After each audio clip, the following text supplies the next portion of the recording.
about how much time it's actually going to take us to get there. And so with that said, I hope you enjoyed this episode of Freedom Fridays, the ongoing series on the channel where we explore how to actually physically work towards financial freedom so that you can live life on your own terms. Step 1, the 766 apprenticeship. All right, so this is Dan's framework. So basically anything below the line is the stuff that you are doing to prepare to start your business. And then anything above the line is the stuff you're doing to actually build your business. And everything starts with what Dan calls the 766 apprenticeship, where you basically go and work for a profitable small business. Right, so a 766 apprenticeship is where you find a business that already does 7 figures of revenue, right? So US dollar revenue, and 6 figures of profit. So it's a profitable small business. And you go and do 6 months as a direct report to the entrepreneur. That's your first mission. Your first mission is to do a 766 apprenticeship. 3 things that you're trying to get: commercial awareness, self-awareness, and access to resources. So commercial awareness is you understand how businesses work. Self-awareness, you understand your own strengths and weaknesses and who you need to have around you. And resources, you know how to get the things that you need to start the business. Yeah. So that's what you're trying to get from an apprenticeship. How necessary is the apprenticeship? Well, it was massively valuable for me. I have seen so many people who have worked. Look, I had a mentor. I did 2 years working for a mentor, and then I went off and started a business that did 7 figures in its first year and 8 figures in the third year. So like I wouldn't have done that at 22, 23 years old had I not had a mentor. I've seen many of my young employees go off and start 7-figure businesses before the age of 30 because they worked for me. So I just know that there's something magical that's happening in that mentorship. I think this is a very underrated aspect of entrepreneurship, because if you are currently feeling imposter syndrome about, oh my God, I don't know how to start a business, you probably have never really worked within a small business. I have so many people who are in my team right now and who've been in my team in the past who this is their first time working for a small business. And then immediately they get this like massive firmware update in their own mind. Because maybe they were previously working as a cog in a massive corporation where you really don't get a feel for how the business is run. But if you join a team that has 4 people, 5 people, 10 people, 12 people, you literally understand like, oh, this is how the money is made. This is how the products are made. This is how sales are done. This is how content is done. Oh, okay. This isn't too hard. I could probably kind of do this myself further down the line. So I think there is enormous value in doing the apprenticeship. But anyway, whether you do or don't do the apprenticeship, let's now move on to step number 2, which is the 90-day side hustle. Then there's the side hustle. Now the side hustle is the entrepreneurial test where you're just testing, can I do this? And the key with the side hustle is open and shut in 90 days. So you might say, I'm going to put on a workshop and I'm going to get 30 people to pay $100 a head. And I'm just going to do, like, from starting out to finishing the workshop, I'm going to do that. And I'm going to make a few $1,000s and I'm just going to see if I can do it. And it's all going to be open and shut in 90 days. I'm not describing this as a business. I'm not telling people this is an ongoing thing. I'm going to do something that starts and finishes in 90 days. Why 90 days? Why is that important? Because you need to do a value creation cycle, a value creation loop, and then to be able to stop and evaluate whether you like it or not. What's a value creation loop? So a value creation loop is going from an idea to completion where you've exited the business or finished up, and then you can pause and reflect. And what you want to do is also take the pressure off that this has to be some perfect business idea. So for example, in my side hustle days, I bought 100 roses and I dressed up as in a tuxedo and I went door to door and I sold my 100 roses. Now I bought the roses from a wholesaler for 40 cents each and I sold them door to door $4 each. So I, made some money. Now that was great money at the time. I was a teenager, but it was about having an idea, finding a supplier, going out, taking a small risk. I think it might have cost me $40 to buy the wholesale roses and sell them for $400. So pretty cool, right? I also ran some nightclub parties. So I found a venue that was willing to host a nightclub party. I promoted it. I filled the room. We ran the party. I made the money, and then that was it. It was done. So I ran my nightclub parties. Right. Objection, Your Honor. I've got a job and my job pays 100 grand a year and I don't want to screw around trying to sell roses on the side. Like that's just, that would be such a waste of time. That would be a waste of time. I want to have the right idea. Yeah. But you might say, I'm going to take on 2 consulting clients and I'm just going to do a 90-day consultation where during that 90 days, I'm going to get paid 15 grand to deliver a piece of work. I'm going to create a report. I'm going to do something, I might create a set of videos for them, right? But it's going to be open and shut in 90 days. I was a teenager when I was doing side hustles. So, it's not like I could have done a consulting project or something like that. But so for me, my side hustles, selling roses, running nightclub parties, those were appropriate. When I was slightly older, 21, 22, I did a tiny little side hustle where I did some sales training. So I actually found some companies that, because I'd been doing appointment setting and sales, I found a few little companies that wanted to learn what I knew, and I was a few steps ahead. And I actually did some sales training days. And I was like 21 years old with a little group of people around a table, and I was teaching them some of my sales skills, and I was making actual calls in front of them and showing them how I would make a sale. And we were just going through it, and I got a few people to pay me to do that open and shut side hustle. So it can be scrappy, or it could be consultative, or it could be So it's project based. It's essentially a valuable project. And would you start with if you were to have a new business idea, or if someone were to have a new business idea, is it worth doing the side hustle experiment for 90 days? Just to see what happens as like a validation process? That's it. Validation is such an important word in entrepreneurship. We want fast, cheap experiments, because when you make an idea for a business, it is in the absence of customer involvement. And when customers get involved, you discover things that you had no idea they wanted, or that they objected to, or any of that sort of stuff. I would say the best business idea is probably 40%.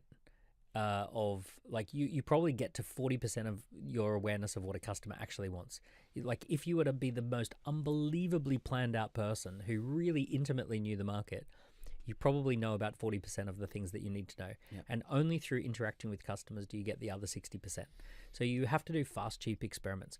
You also have to detach your ego from those experiments. Let's imagine you are actually a scientist, and someone paid you as a scientist to conduct an experiment. Do people want spicy toothpaste? Like, a lot of people like mint and they like sweet, but we've never experimented with savory flavors of toothpaste. So let's say Tabasco flavor toothpaste, or chicken stock flavor toothpaste, right? So you laugh, but maybe there's this entire garlic and rosemary cheese and onion crisp flavored toothpaste, right? You might say there's there might be a group of people who love Tabasco sauce and they want Tabasco flavored toothpaste. So the thing is that we want to say, okay, we're going to go and, so like if I threw that at you and said, your job is to figure that out. Now, you've got a scientific background. You would probably say, well, I better go with some fast, cheap experiments. So out of curiosity, what would be a couple of fast, cheap experiments that you would go with for chili flavored toothpaste? Okay, nice. So firstly, I would probably just get some toothpaste and just add Tabasco to it. And now I've manufactured my own sort of Tabasco flavored toothpaste. Yeah. And then I would go out somewhere where there's a lot of foot traffic, and I just offer free samples to be like, try out our Tabasco flavored toothpaste, completely free sample with like some tiny ass like disposable toothbrush that you can buy for like 5 cents or whatever. I just get 100 of those. People grab a toothbrush, grab the toothpaste, and I have someone there recording their reactions if they're open to it. Yep. And we see what happens. And we do that in like a day. Amazing. So like you don't need a manufacturer. You wouldn't need to talk to any like major expense. You just buy the most bland flavored toothpaste you can, add Tabasco to it. It's what's called directionally correct, right? So it's not the finished product, but it's a directionally correct product.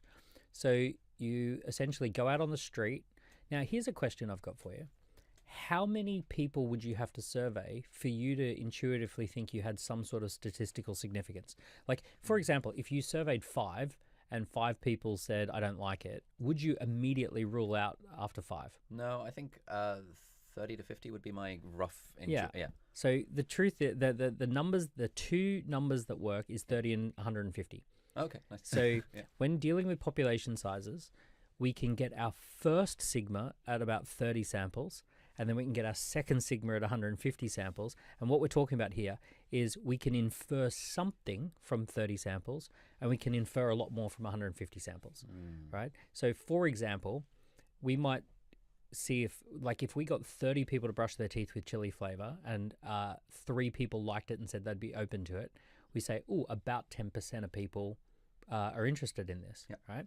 if we did 150 and we got 20 out of 150, we go, oh, it's higher than 10%, right? So initially it was 10%, but now we go, oh, it's actually as much as 12, 15%. So we can actually start to fine tune from 150. So for entrepreneurs, we need to know that when we conduct tests, fast, cheap experiments, 30 people is the minimum for telling us anything at all, and 150 is for fine tuning as well. This reminds me of when my first vaguely successful business was when I was 18, and I had the idea that I would teach courses to help people ace the BMAT entrance exam for medical school. And I was like, I'd been sort of dabbling with business ideas for like a few years at that point, so I was sort of well versed in the thing around fast, cheap experiments, around like, okay, let's just do this. So like the following weekend, I got some of my brother's friends to come over to my house, and I prepared like a PowerPoint and projected it onto our living room TV, and offered them a 1 day course in the BMAT for like £50 or something. And I had like 6 people in the room, and I enjoyed it and they enjoyed it. And so I was like, okay, 6 is not amazing, but like this was a good like proof of concept that this is a thing that I actually could charge people for. Yeah, and especially look, if you do get a result from 6, but here's what I'm trying to avoid. I speak to so many people that go, oh, I spoke to 6 people and nobody went ahead, so therefore it's not a good idea. Yeah. And you probably got lucky with your first 6.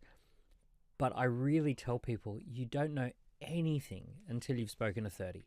Like 30 sales meetings is my minimum. Yeah. Now, I actually know a billionaire. You met him, actually. You went to his house with me. Oh, yeah. So I know a billionaire who came up with an idea for a new piece of software. And his first thing that he did, his time is incredibly valuable. First thing he did was 30 one-to-one sales meetings, where he personally did 30 one-on-one sales meetings to see how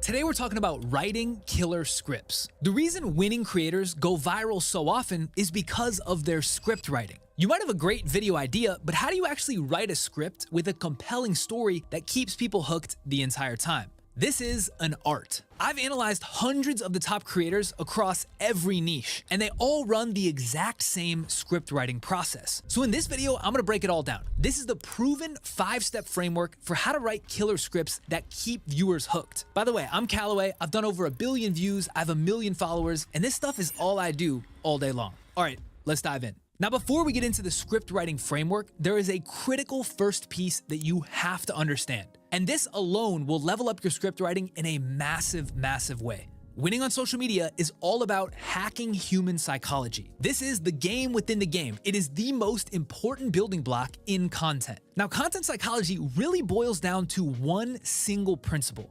expectations versus reality. Expectations are what people think is gonna happen. Reality is what actually happens. When reality beats expectations and things go better than expected, people are happy, they keep watching, and you win. But when expectations beat reality and things go worse than expected, people are not happy, they stop watching, and you lose. It really is that simple. This give and take is why you feel so good after giving a public speech, because your expectations are super low because you think you're gonna bomb. And then after you go and it's fine, you feel great because reality beat expectations. Now, I start here because understanding this expectation versus reality psychology concept will influence every decision you make when you're writing a script. That really is where the sauce lies. It is the black magic that makes all this stuff really work. And if you understand that, the script writing process that I'm about to go through becomes way easier. Okay, so these are the 5 script writing steps in the process. Number 1 is packaging.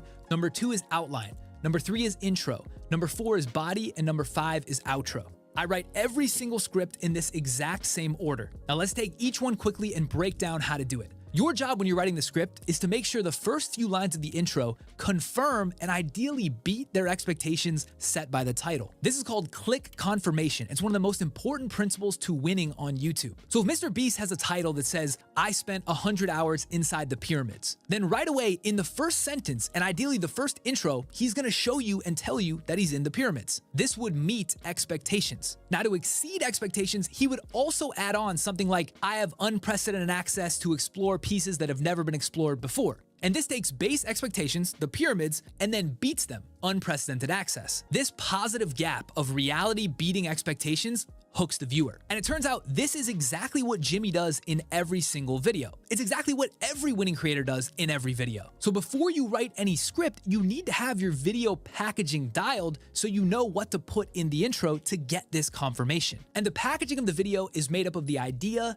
title, and thumbnail. Now, the idea is a one-line sentence describing what the video is about. More importantly, this is the pain point that you're trying to solve for your ideal viewer avatar, or it's the rabbit hole you're trying to create so they go down the loop. If you don't have a good base idea that's something they'd actually want to watch, it's going to be so much harder to write a killer script because they're not going to be interested in it. Okay, now next and most important in this packaging is the title. It's critical that you have the title established before you write the intro. I'm not going to cover how to write a good title in this video because that's a whole other psychology can of worms. If you guys are interested in that, let me know in the comments and I'll make a video on titles. But the most important thing to know about the title is that you're trying to trigger a click curiosity loop. Does the title alone get the viewer curious enough about the pain point or problem that they cannot resist clicking and they have to find out what you have to say? And also, based on that title, what expectations should a viewer have coming into the video if they did click? Because slight tweaks in the title wording can completely change the incoming expectation. And again, the whole point is to have reality beat expectations. You don't know what reality should be with the click confirmation if you don't know what that expectation is. Now again, if you're bad with titles, you could use tools like 1 of 10, vidIQ, Spotter Studio, ViewStats. There's so many tools that allow you to remix titles and optimize them for YouTube. That's what I'd recommend. I have a full team that kind of does the ideas and titles for me, but if you don't have that, using one of these tools is a great way to do it. Now, when it comes to thumbnails, most YouTube experts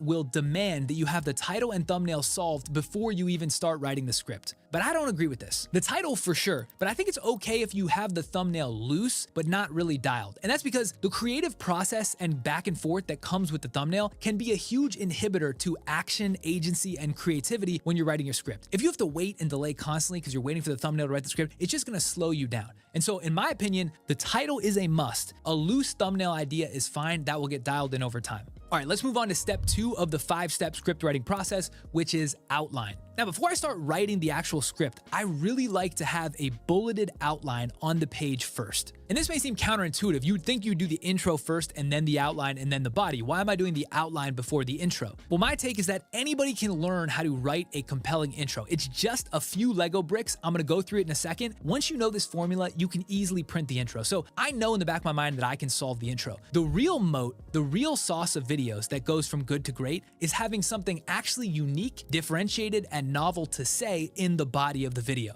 Are your points actually unique? Could you actually beat someone's expectations because your reality is so good at what you're saying? Now, uniqueness in these points can come from the actual tip itself, the process of distillation, how you actually say the tip, or the example that you use to explain what it is. I find that writing these in a quick outline, bulleted first, is a great way to gut check if you actually have something worth saying or you're just summarizing and regurgitating common things. If you don't have something worth saying that's not unique, before you move forward and waste time writing a script, go research more, go watch other source material, and try to come up with more novel points. I think one of the reasons why my videos work so well is because I'm saying things that nobody else is saying. I am also distilling them down and using different examples, but I'm saying things that I've never heard people say on YouTube. Remember, the goal with script writing is to beat expectations with reality. If expectations are existing base knowledge and you're just repeating existing base knowledge, you will not be able to beat expectations with your reality. So tactically, I like to make a quick and dirty bulleted list and just write this out and zoom out and just think, is this unique or not? And then for each point in the list, I layer on the what, the why, and the how. The what is what it is, the why is why it matters, and the how is how it fits in the overall puzzle of the story. And again, if I don't have unique points in the outline, I'm not moving forward, I'm not making the video. Now, it's important to call out all of this, the idea, the title, the outline, is all done before breaking ground on the script itself. This is the measure twice, cut once of content. I try to only make ideas that I feel like have a chance to do well, and if it's not gonna do well, I don't make them, I go back to the research process. Okay, let's move on to step 3, which is the intro. Now, before I write the full body of the script, I start with the intro. And my ultimate goal after establishing the click confirmation is to build a curiosity loop. You want to open a rabbit hole in the viewer's mind that they just can't help but go down. Each line should make them want to go to the next line. Now, I have an intro hook framework that works every time. Short form, long form, it works every single time. And you can just copy it. I'll give it to you. This is exactly how to do it. Okay, so part 1 is to give immediate context on what the video is about. This is so the viewer can opt in and, of course, confirm the click. So for example, in this video specifically, the title was How to Write a Killer Script That Keeps Viewers Hooked. And the first 3 lines of my intro were,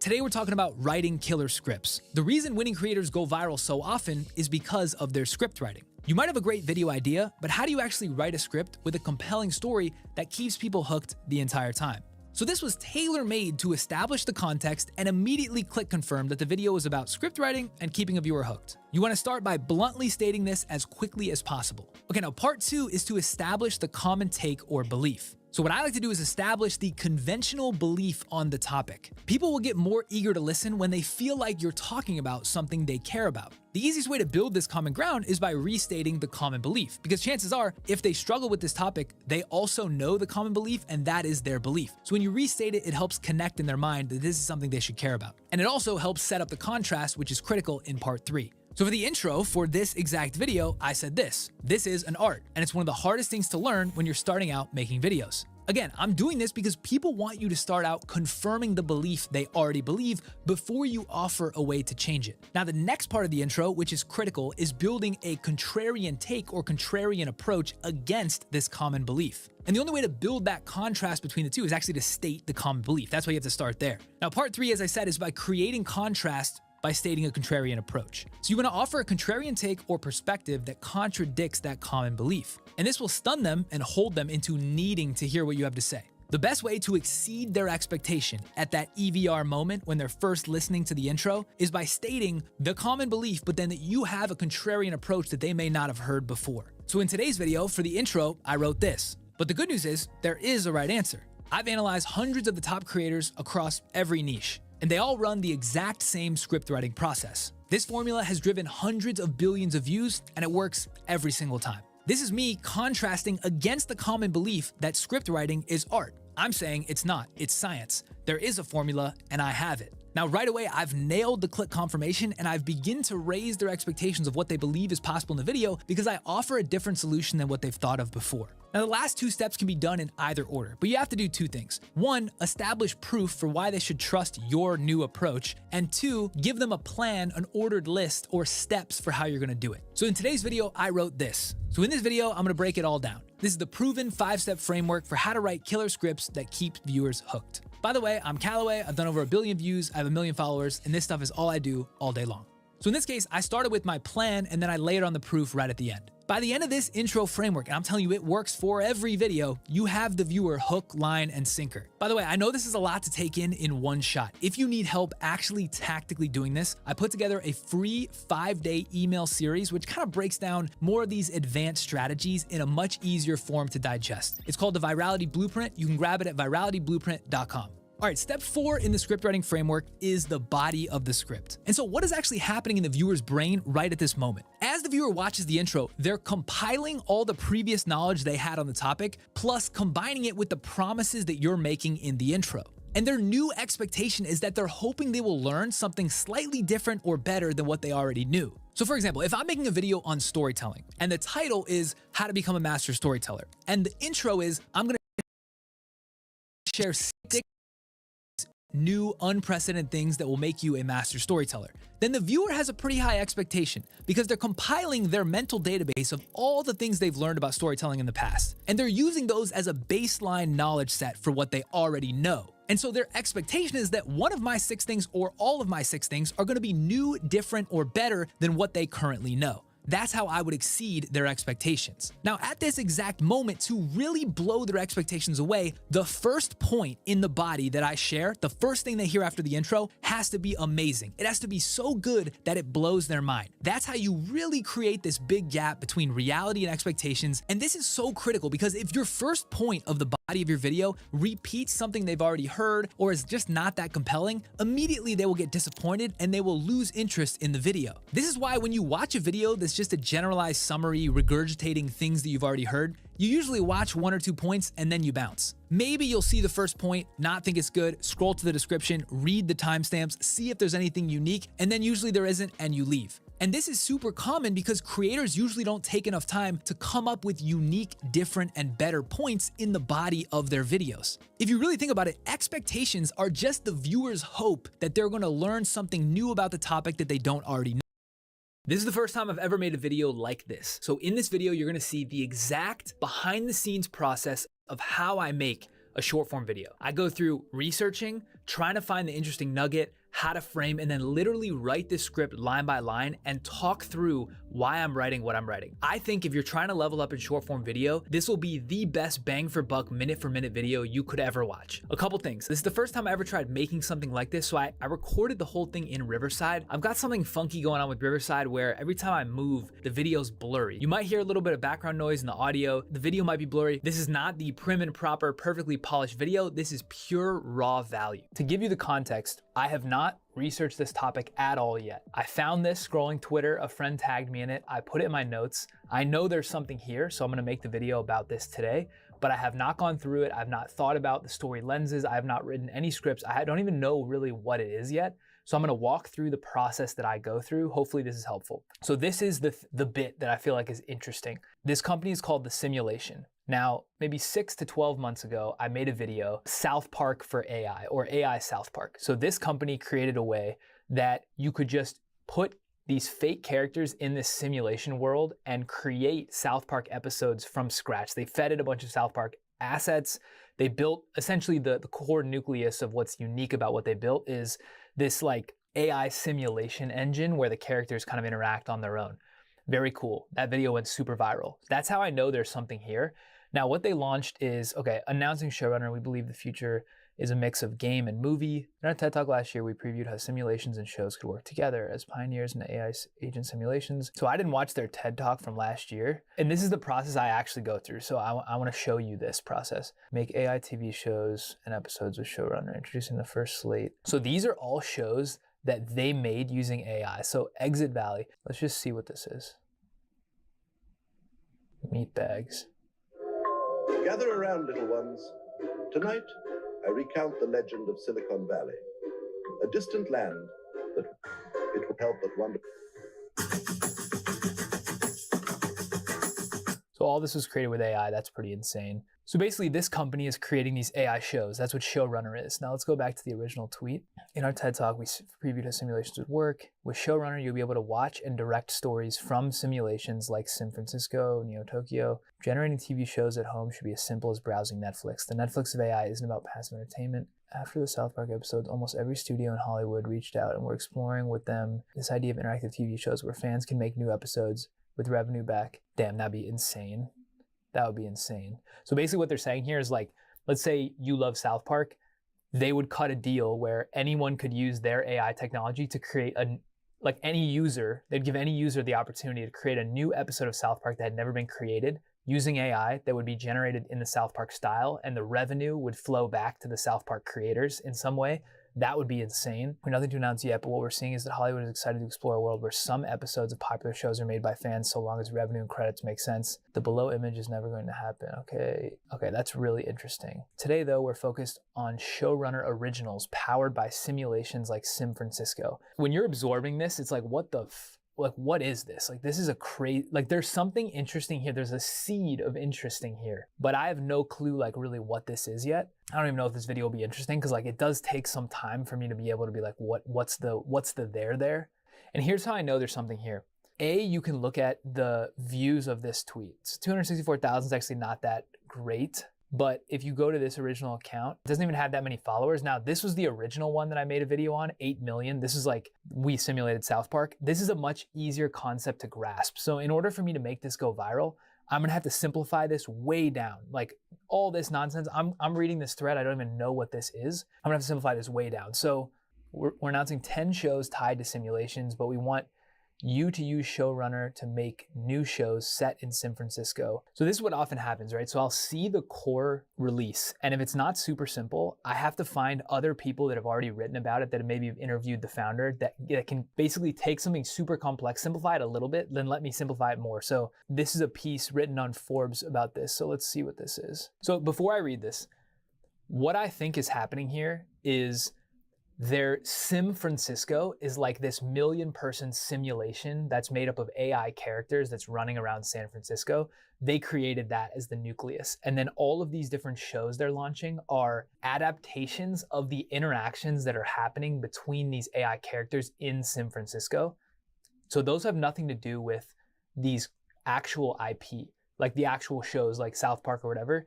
To me, what's more interesting than their little simulation thing is actually referencing, oh, this means in the future, fans will be able to create new episodes of their favorite shows. Like that little hook right there. So I'm going to go to the script thing right now.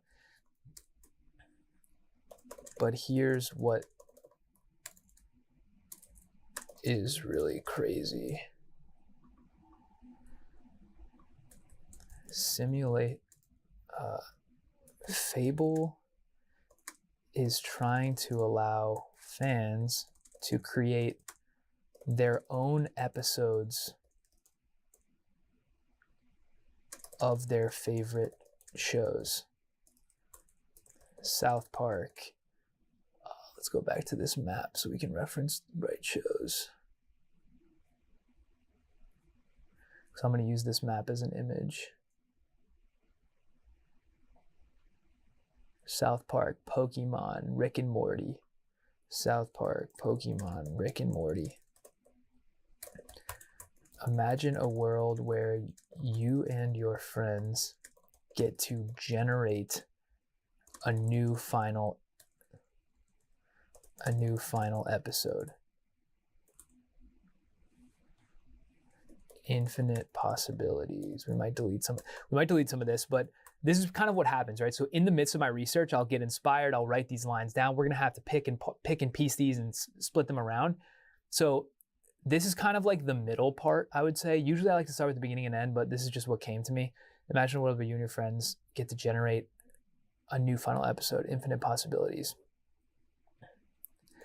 Now, of course, the only way this will be allowed is if the original show creators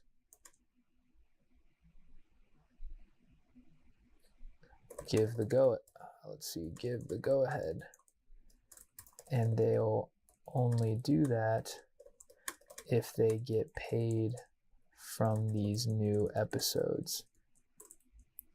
So right now, Fable is negotiating deals with all of them. But it's coming. As soon as one lets it happen, it will open the floodgates. So usually, like in these videos, I like to say what's happening, and then I give my take of like the business strategy angle. So to me, like as I just think about this, and we're 11 minutes in, you've seen what I've seen. I've barely looked at this. This is just how my brain cooks. Like, think about it from a business strategy perspective. Let's say South Park, let's just say every new incremental episode was posted on some version of like a YouTube for this AI. And let's say they were monetizing that with subscriptions or with ads. Let's just assume each new episode could generate like $50,000.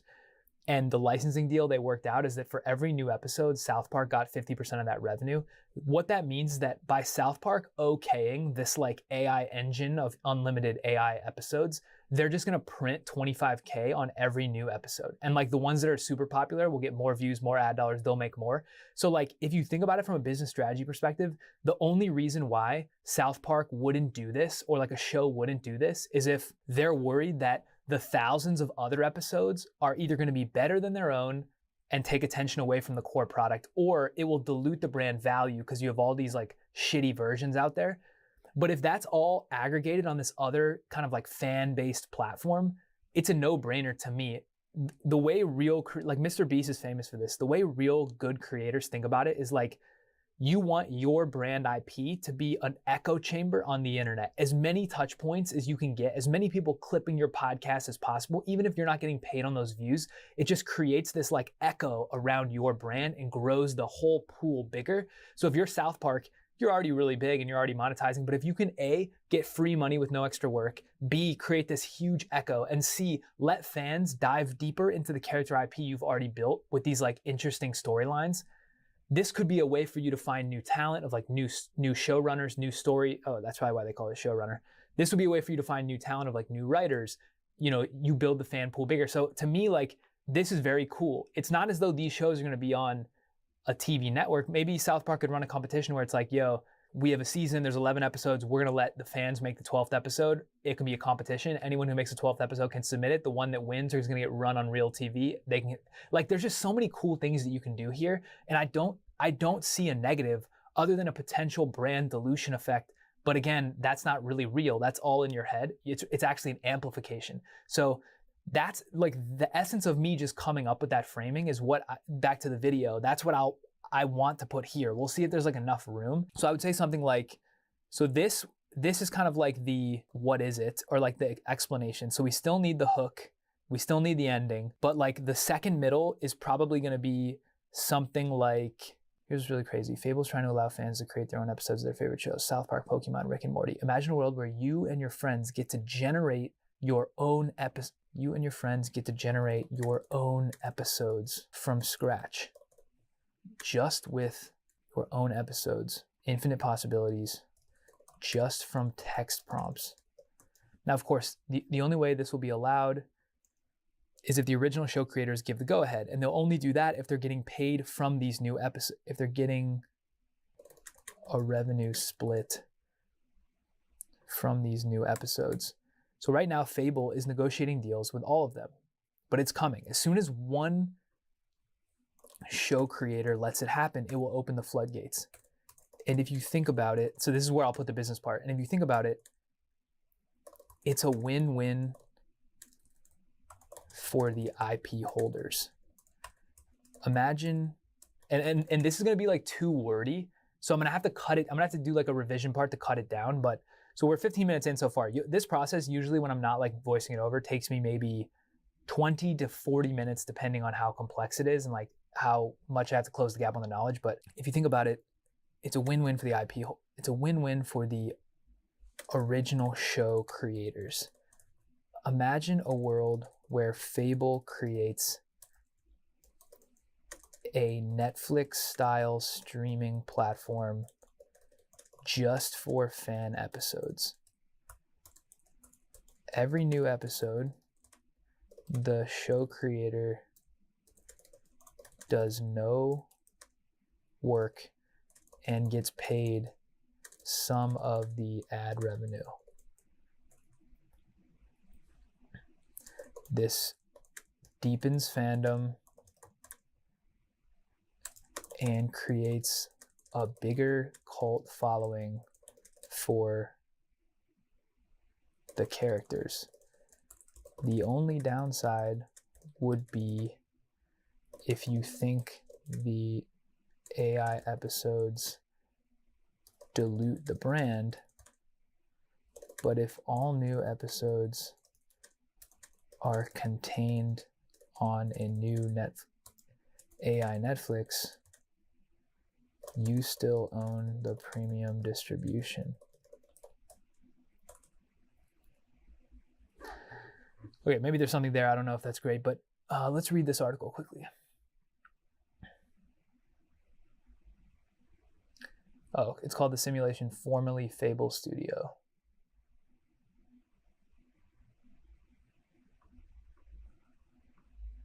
That's the same thing.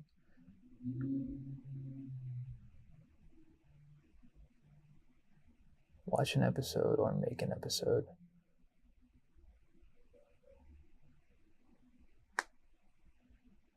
Okay, so I like this a lot. This is much more simplified. So let's go to what the hook would be. So something like this.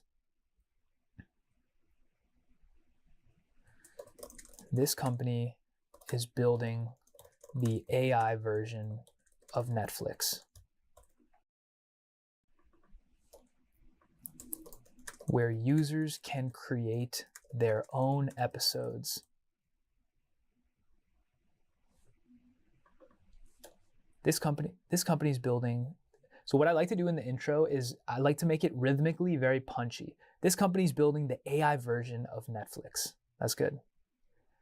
Where users can create their own episodes. Where fans can create their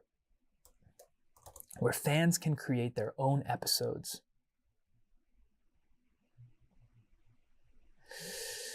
It's not that compelling. Let's see.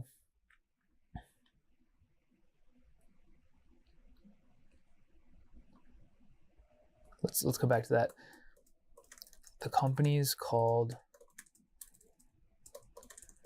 The Simulation, and it's wild.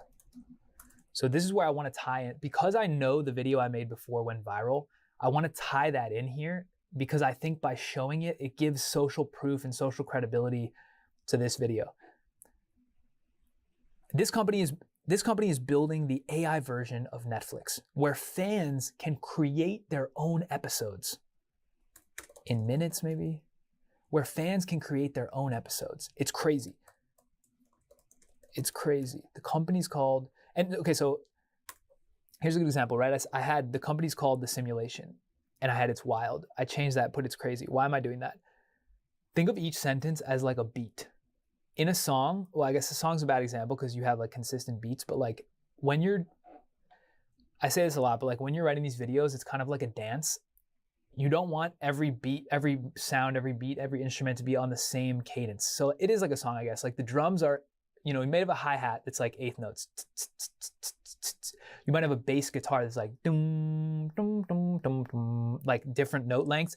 You may have a snare that's like pop, pop, pop, pop. And then you have a lead, right? Like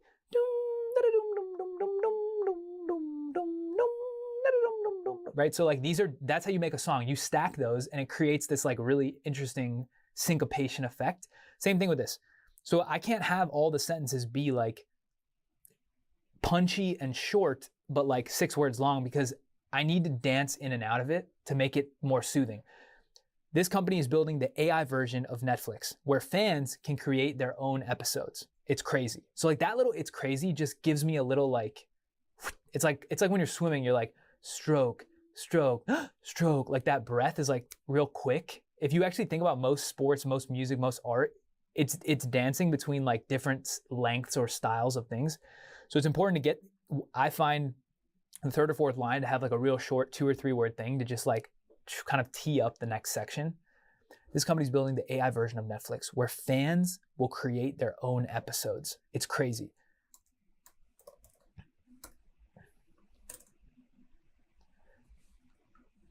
It's crazy. So the question is, when did I make that other video? It's because I want to reference something reasonable. I'll probably say 6 months ago, regardless of when it is, just because that sounds better, but I want to get the actual date just to know it. So maybe I'll cut this part out. I made this July 25th, so it was like a year ago. This company is building the AI version of Netflix where fans will create their own episodes. It's crazy. Last year, I made a video about their debut test, AI for South Park. They created an AI world. What did they do? I think they created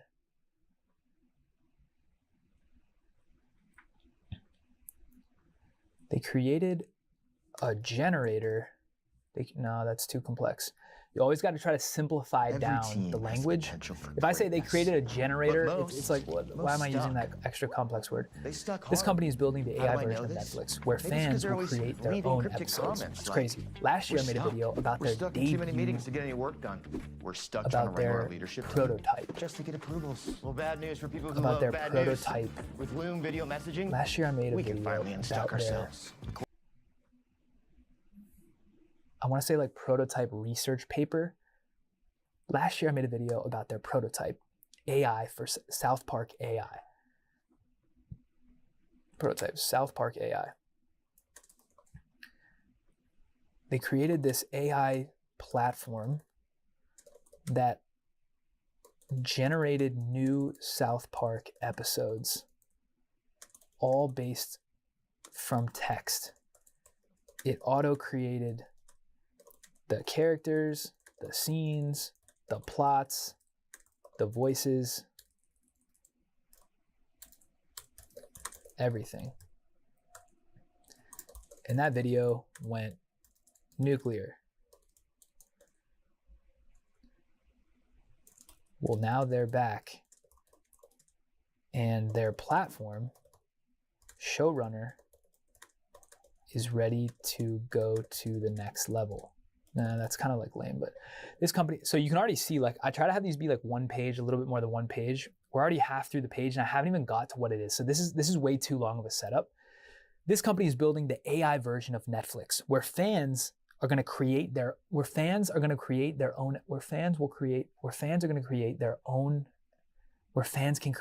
own episodes. It's crazy. Last year I made a video about their prototype.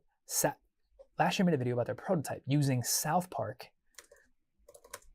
Using AI for South Park. Using AI. So what did I actually say in that video? This company, Fable, figured out how to use AI to recreate South Park. But here's what's crazy. This isn't some shitty AI version. So it figured out how to use AI to... This company is building the AI version of Netflix, where fans can create their own episodes. It's crazy. Last year... So the question is that second line, is that like specific enough? Is that catchy enough? Or is that still too abstract? This company... I think the first line's good. This company is building the AI version of This company is building the AI. This company is building the next generation. This company is building So the AI I created version posts for media for Instagram and Facebook, which you'll be seeing on soon. where So basically, fans we can create many watch videos, but just more shows static posts because and it's using the create. quickly that we can make. And apart from that, Where today fans can watch I shows was working on and create like I'm working on their creating the own business model episodes. and how the onboarding journey of the clients will be. So yeah. Where fans can both watch. Where fans can watch shows and create their own episodes. It's crazy. Last year I made a video about their prototype using South Park, using AI to recreate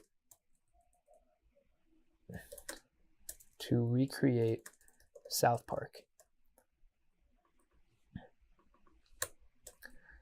All you had to do was type in an idea for the episode, and their platform, Showrunner, and their Showrunner platform did the rest. It auto creates the characters, the scenes, the plots, everything. And that video went nuclear.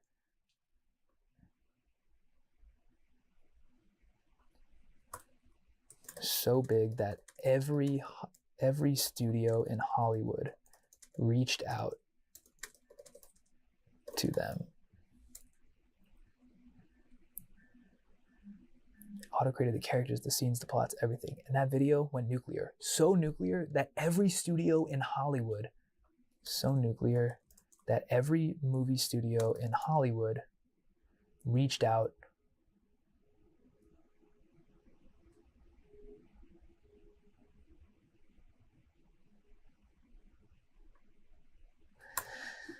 so you can see, like, these ideas are not really connected. So I have to pick an angle here, right? There's not enough. If I was making a YouTube video that was 5 to 10 minutes long, I could cover all these things. And this is maybe an argument for where like making YouTube content is better for this.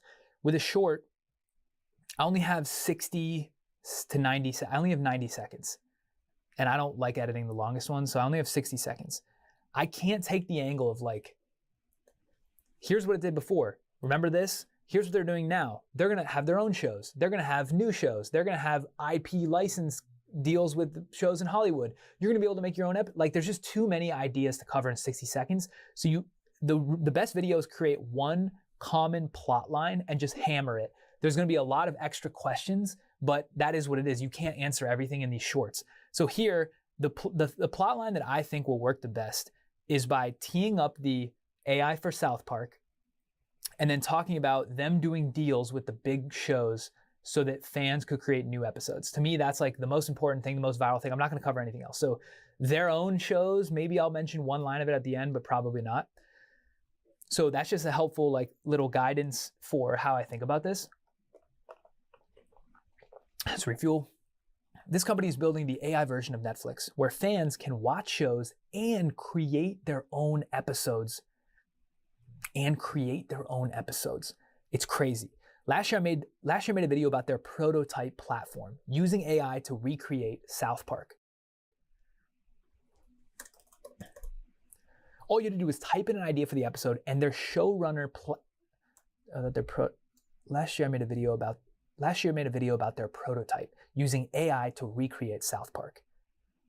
All you have to do is type in an idea for a South Park episode, and their showrunner platform and their showrunner AI did the rest. It auto-created the characters, the scenes, the plots, everything. And that video went nuclear, so nuclear that every movie studio in Hollywood reached out. Well, the company's back.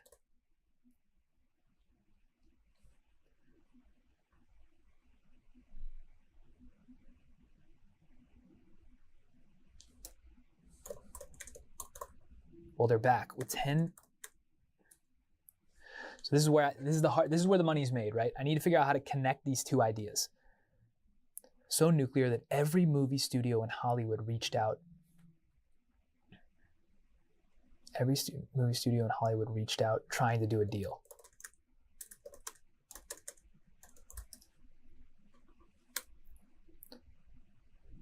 See, I don't want to misquote them. Let's see.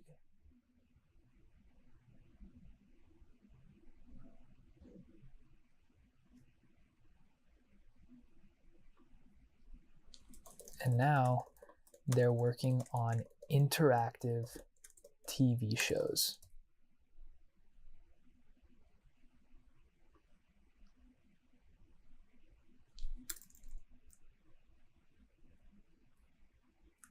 And now they're working on interactive TV shows. Picture this. Imagine a world where you and your friends get to generate your own episodes. South Park, Pokemon, Rick and Morty.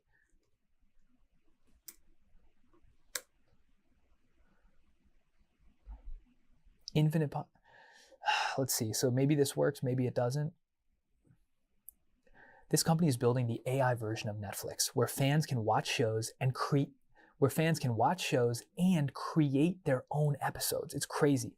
Last year I made a video about their prototype using AI to recreate South Park. All you had to do was type in an idea for a South Park episode, and their showrunner AI did the rest. It auto-created the characters, the scenes, the plots, everything. And that video went nuclear. So nuclear that every movie studio in Hollywood reached out to them trying to do a deal.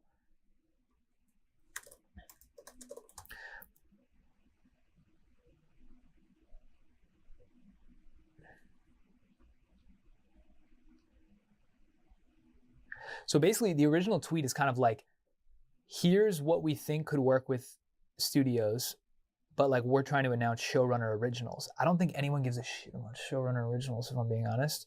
Because the thing is, the original, at the long tail, when AI creates everything, I think David Friedberg said this one time, he expects there to be a world where you want to be entertained, so you go to some platform, you press create, and it creates a one-of-one show for you that no one ever sees again. Maybe that's the way people are going, but I actually think people like following common storylines, especially characters. People love investing in a similar character and then relating to someone else about them. So like Suits. When you watch, if there was 1,000 versions of Harvey Specter, it wouldn't feel the same, right? The fact there's one Harvey Specter and everyone knows how he is and they all watch the same thing and they talk about it, that like common discourse amongst people is really interesting, even if there's a more compelling watching experience of like a version of Harvey made from AI. So I actually think the showrunner originals is not that compelling yet. What is compelling is, can they take AI and allow existing character IP that was made by genius filmmakers or genius show creators, can they take that existing IP, Rick and Morty, South Park, and extend it to where the long tail's infinite, anyone can create episodes? To me, that's the That's what I'm going to cover in this video, but that's what's like actually interesting as a fan. I don't really give a shit about a random Exit Valley, a random show. I don't know, maybe I'm not thinking about it big enough, but that's just like my take. All right, back to this. This company is building the AI version of Netflix where fans can watch shows and create their own episodes. It's crazy. Last year I made a video about their prototype, AI South Park. All you had to do about their prototype using AI to recreate South Park. All you had to do was type in an idea for a South Park episode, and their showrunner platform did the rest. It auto-created the characters, the scenes, the plots, everything. And that video went nuclear. So nuclear that every movie studio in Hollywood reached out to them trying to do a deal. Well, now they're back, and they're working on interactive TV shows. That's good. That's good.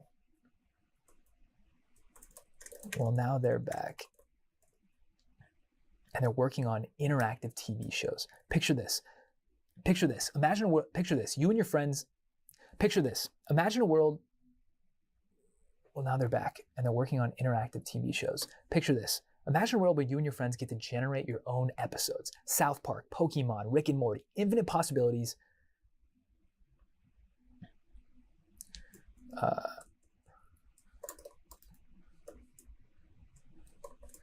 You have a funny idea for an episode. You just type it out, and then it comes to life. Infinite possibilities just from text.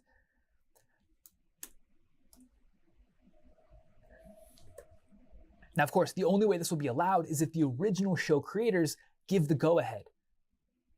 Now, of course, the only way this infinite episodes,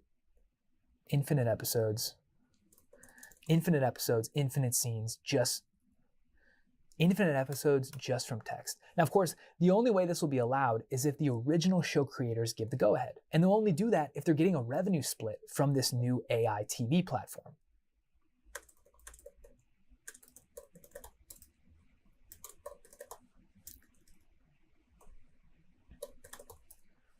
And they'll only do that if they're getting a revenue split from this new. This company is building the AI version of Netflix where fans can watch shows and create their own episodes. It's crazy. Last year I made a video about their prototype using AI to recreate South Park. All you do is type in an idea for a South Park episode, and their showrunner platform did the rest. It auto-created the characters, the scenes, the plots, everything. And that video went nuclear. So nuclear that every movie studio in Hollywood reached out to them trying to do a deal. Well, now they're back, and they're working on interactive TV shows. Picture this. Imagine a world where you and your friends get to generate your own episodes from your favorite shows. South Park, Pokemon, Rick and Morty. You have a funny idea for an episode, you just type it out, and then it comes to life. Infinite episodes just from text. So like that line is probably duplicative, but because it's short, it helps create that dance thing. So I might keep it, I might cut it. Now, of course, the only way this will be allowed is if the original show creators give the go-ahead. And they'll only do that if they're getting a revenue split from this new AI TV platform. But it's coming. As soon as one show creator lets it happen, it will open the floodgates. Let me get rid of that's not necessary, but it's coming. Because if you think about it, it's a win-win for the original shows. Imagine a world where so I'm calling it AI Netflix. So the company used to be called Fable, which is a good name. I like it. It's easy to understand. Now it's called The Simulation. They changed it from the Fable to The Simulation. The Simulation is a little too heady for people. It's a little too woo-woo, and also it's hard to when I say The Simulation, am I talking about the simulation, the construct, or the company? It's too confusing. I don't want to lose people because I say that. So notice I haven't really mentioned The Simulation as the company name in this video. I'm calling it AI Netflix because that's very easy to understand. So if you think about it, it's a win-win for the original show. Imagine a world where AI Netflix creates a streaming platform just for fan episodes.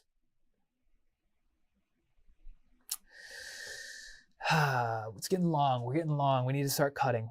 this is what I find is there's so much interesting stuff that I want to say. And because I'm trying to like layer on the strategy, it just gets real long, real wordy. This isn't like a news piece. It's like news plus me giving my perspective. So that makes it difficult to fit everything in.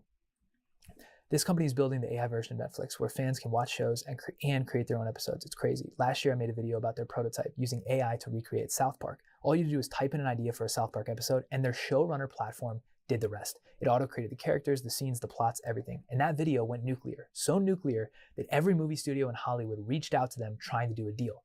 Well, now they're back, and they're working. Okay, so all that is great right there. We're probably going to lose people halfway through anyway, so at least that's compelling. Well, now they're back. And they're working on interactive TV shows. So the goal would be, you hear that, interactive TV shows, you're like, what is that? And then you stand. Picture this. Imagine a world where you and your friends can generate your own episodes from your favorite shows. South Park, Pokemon, Rick and Morty. You have a funny idea for an episode, you just type it out and then it comes to life. Infinite episodes. So as I'm reading this, like, the concept of the interactive episodes is basically the same thing as what I covered in the South Park, but it's been so long, and actually, I don't know, I think it's fine.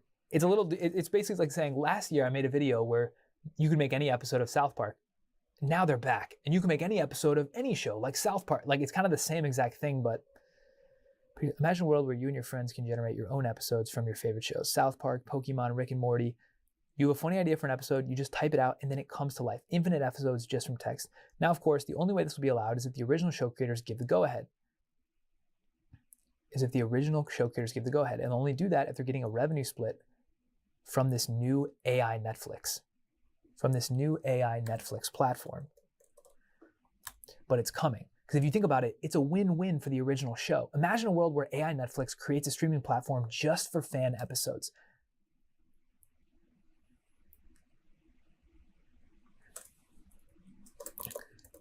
There will be thousands. The show creator doesn't have to, there'll be thousands of scenes where the show creator doesn't have to do additional work and gets paid from the license fee.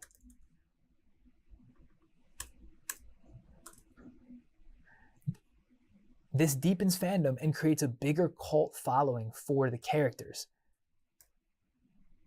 I might cut this, but fans want it. It's great for fans. It's great for the show, cool for fans, and this deepens fandom and creates a bigger cult following around the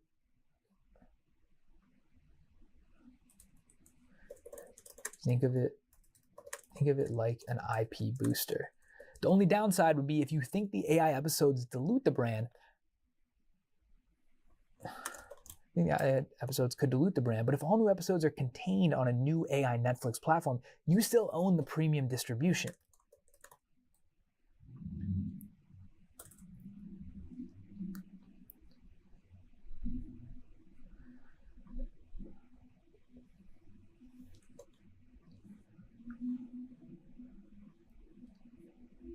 So this is where I potentially would include, like, they launched 10 of their own shows, but it doesn't really fucking matter. Like, none of that matters. This is the thing is, when you're them, you don't know if you're going to get these IP deals. What you do know is that you can create your own shows. So all of your marketing and launch strategy is like, make our own shows a big thing. Like, we use South Park to get initial attention.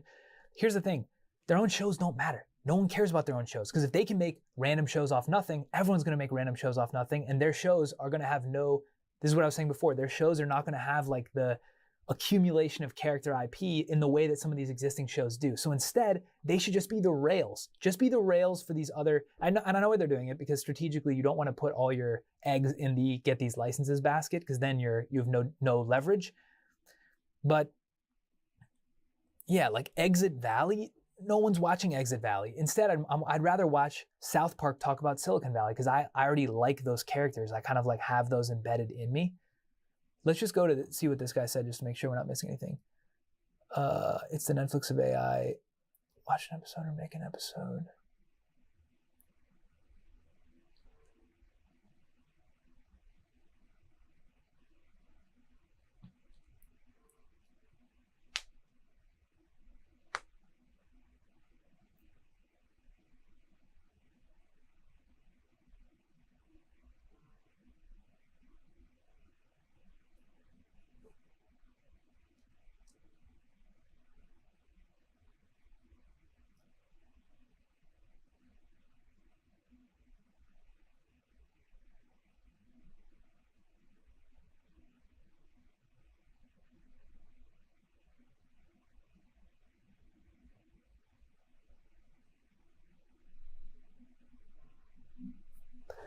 Yeah, I think this is pretty, it's crazy that with a prompt of 10 to 15 words, that's a good little nugget here. This company is building the AI version of Netflix, where fans can watch shows and create their own episodes.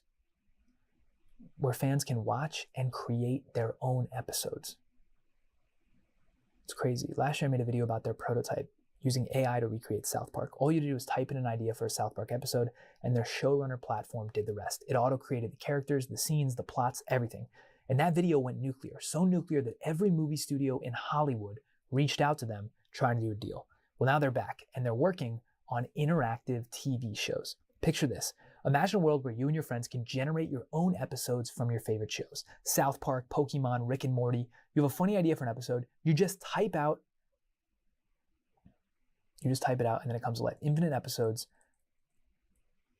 from just 10 to 15 words of text. That's good. That's a good little ad.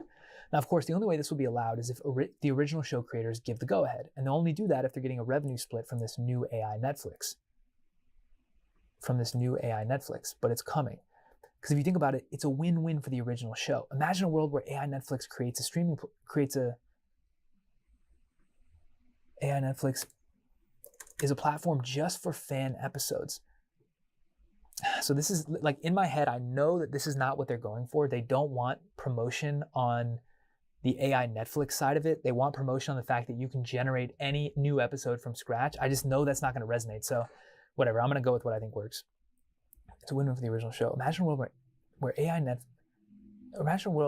Netflix is a platform just for fan episodes. There will be thousands of scenes where the show creator doesn't have to. There will be thousands of scenes where the original show creator doesn't have to do additional work. Thousands of scenes where the original doesn't have to do original work and gets paid from the license fee. This deepens fandom and creates a bigger cult following around the characters. It's an IP booster. It's fun for fans and a massive IP booster for the original character, for the original show. The only downside would be if you think the AI episodes could dilute the brand. But if all new episodes are contained on a single AI Netflix platform, you still own the premium distribution everywhere else. This could be a new way to discover talent.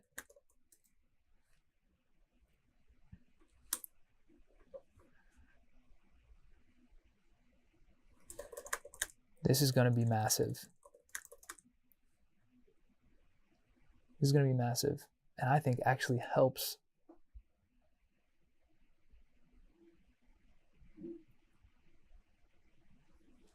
the only downside would be if you think the AI episodes could dilute the brand, could dilute the original show brand. But if all new episodes are contained on the AI Netflix platform, you still own the premium distribution everywhere else. I think this could be a win for Hollywood. I think this is going to be massive.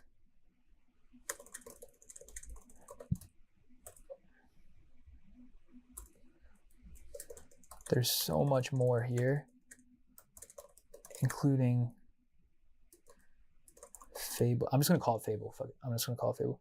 Including Fable's 10 original shows they just released.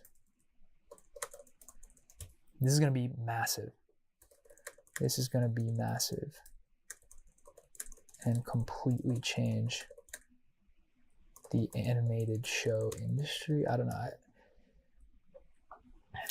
This company is building the AI version of Netflix where fans can watch shows and create their own episodes. It's crazy. Last year I made a video about their prototype using AI to recreate South Park. All you had to do was type in an idea for a South Park episode and their showrunner platform did the rest. It auto-created the characters, the scenes, the plots, everything. And that video went nuclear, so nuclear that every movie studio in Hollywood reached out to them trying to do a deal. Well, now they're back and they're working on interactive TV shows. Picture this. Imagine a world where you and your friends can generate your own episodes from your favorite shows. South Park, Pokemon, Rick and Morty, or maybe, so this is where I can kind of like tease it, or maybe a show you created from scratch. Or maybe a show you created from scratch. You have a funny idea for an episode, you just type it out and then it comes to life. Infinite episodes from just 10 to 15 words of text. How insane is that? Now, of course, the only way this will be allowed is if the original show creators give the go-ahead. And they'll only do that if they're getting a revenue split from this new AI platform, from this new AI Netflix. But it's coming. Because if you think about it, it's a win-win for the original show. Imagine a world where, I'll cut this. This is gonna be too long. This is longer than 90 seconds, so I need to cut a few things. Because if you think about it, it's a win-win for the original show. There'll be thousands of new scenes. There'll be thousands of new scenes where the original creator doesn't have to do any additional work and gets paid from the license fee. This deepens fandom and creates a bigger cult around the characters. It's fun for fans and a massive IP booster for the original show. The only downside would be if you think the AI episodes could dilute the original brand. The only downside would be if you think the AI episodes would dilute the original brand. But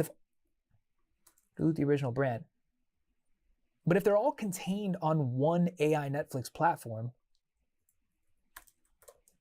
if they're all contained, which they won't be contained, we know they won't be contained, but I'm just gonna say that. They're not gonna be contained. What's gonna happen, I'll tell you strategically, hopefully people see this, what's gonna happen is you're gonna open the floodgates to allow the AI episodes to be created. People are gonna take them, post them on YouTube, post them everywhere. They're gonna be posted on the AI Netflix to monetize, but it's gonna be a copyright nightmare. That's what's actually gonna happen. But the can's out of the box in this one, or the cat's out of the bag, the genie's out of the bottle.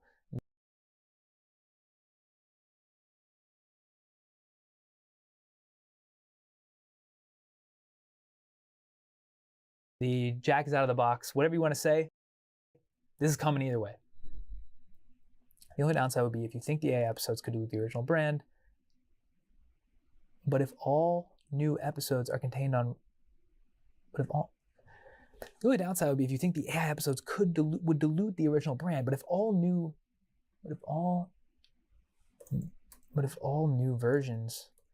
episodes are contained on one AI Netflix platform, you still own the premium distribution everywhere else. There's so much more here, including Fable's 10 original shows. It's gonna be massive. All right, I think we're gonna cut it here.